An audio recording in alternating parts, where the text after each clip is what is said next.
La préfecture des Pyrénées-Atlantiques a annoncé aujourd'hui l'acquisition de l'immunité collective contre la DNC, la dermatose nodulaire contagieuse, sur 7 départements du sud-ouest. 190 000 bovins ont été vaccinés sur les Pyrénées-Atlantiques.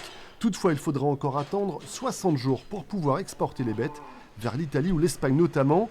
Une situation qui inquiète les syndicats et la Chambre d'agriculture. On n'a plus le revenu, certains n'ont plus de salaire parce que des filières anéanties, des filières d'engraissement n'ont pas pu collecter les bêtes pour les mettre en place, mais pas de salaire chez ces gens-là.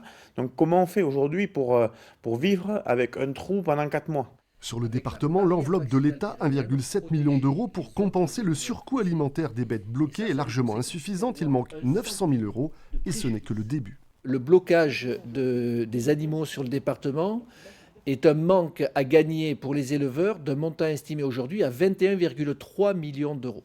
D'où la nécessité d'avoir de nouvelles mesures complémentaires, de report d'échéances bancaires, de report des cotisations sociales et d'impôts sur le revenu, mais aussi d'un accompagnement financier à taux zéro par l'État. Même inquiétude du côté de la coordination rurale reçue en préfecture ce matin, le syndicat qui exige toujours la levée de l'abattage total. L'État français a validé hier de repartir sur un protocole de vaccination. Donc ça veut dire que dans un an, pour les derniers qui ont vacciné, ils vont devoir revacciner. C'est pas possible. Aucun éleveur ne va vouloir revacciner sans avoir eu cette levée d'abattage. La coordination rurale a demandé une réponse de l'État sur ce dossier de l'abattage total avant le 1er mai prochain.